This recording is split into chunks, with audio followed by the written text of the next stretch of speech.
வணக்கம் மக்களே. இன்னைக்கு நம்ம என்ன பார்க்க போறோம்னா, சிஎஸ்கே vs பஞ்சாப் மோதும் போட்டியில் சிஎஸ்கே பிளேயிங் 11 3 மாற்றம். ஓப்பனிங் ஒன் டவுனில் புது வீரர்களுக்கு வாய்ப்பு, நட்சத்திர வீரர் நீக்கம். அதாவது சிஎஸ்கே அணிக்கு எப்போதுமே சேப்பாக்கம் கிரிக்கெட் மைதானம் ஒரு கோட்டையாகத்தான் பார்க்கப்பட்டு வருகிறது. அந்த வகையில் நடைபெற்று வரும் நடப்பு ஐபிஎல் தொடரில் சிஎஸ்கே அணி தனது சொந்த மண்ணான சேப்பாக்கம் மைதானத்தில் விளையாடும் போட்டிகளில் பெரும்பாலும் வெற்றியை பெற்றிருக்கு. இந்த ஆண்டு லக்னோ அணிக்கு எதிராக நடைபெற்ற போட்டியில் சிஎஸ்கே அணி சேப்பாக்கம் மைதானத்தில் தோல்வி அடைந்ததை தவிர்த்து மற்ற அனைத்து போட்டியில் வெற்றியை மட்டுமே ருசித்து வருகிறது. அந்த வகையில் கடைசியாக நடைபெற்ற 46வது லீக் போட்டியில் சிஎஸ்கே அணியானது ஹைதராபாத் அணியை 78 ரன்கள் வித்தியாசத்தில் வீழ்த்தி அபாரமான வெற்றியை பெற்றது. அதோடு இந்த வெற்றியின் மூலம் இந்த தொடரில் தங்களது 5வது வெற்றியை பதிவு செய்து மசத்தியுள்ளது. முதல் 8 போட்டிகளின் முடிவில் 4 வெற்றிகளை மட்டுமே பெற்றிருந்ததால் 6வது இடத்தில் இருந்த சிஎஸ்கே அணியானது தற்போது ஹைதராபாத் அணிக்கு எதிரான பெற்ற வெற்றியின் மூலம் 5 வெற்றிகளுடன் புள்ளிப்பட்டியலில் 3வது இடத்திற்கும் முன்னேறியுள்ளது. இந்த நிலையில் தான் இந்த போட்டியில் சிஎஸ்கே அணி சேப்பாக்கம் மைதானத்தில் பெற்ற வெற்றியின் மூலம் ஒரு மைதானத்தில் அதிக வெற்றிகளை பெற்ற 3வது அணியாக சாதனை படைத்து உள்ளது.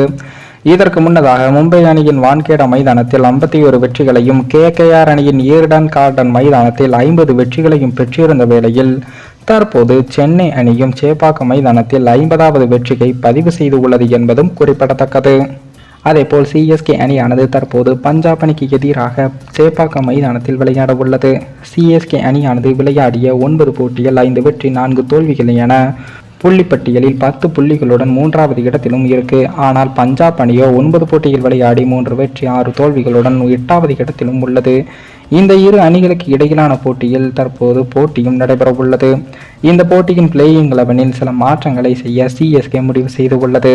அதில் முஸ்தபிர் ரஹ்மான் அவர்கள் தற்போது வங்கதேசம் சென்று உள்ள நிலையில் அவருக்கு பதில் ரிச்சர்ட் கிளீசன் அவர்கள் பிளேயிங் 11 கொண்டு வரப்பட உள்ளார். அதே போல ரஹானே அவர்கள் தொடர்ந்து சொதப்பி வருவதால் அவர் நீக்கப்பட்டு அவருக்கு பதிலாக சமீர் ரிஸ்வி பிளேயிங் 11 களமிறங்க உள்ளார்.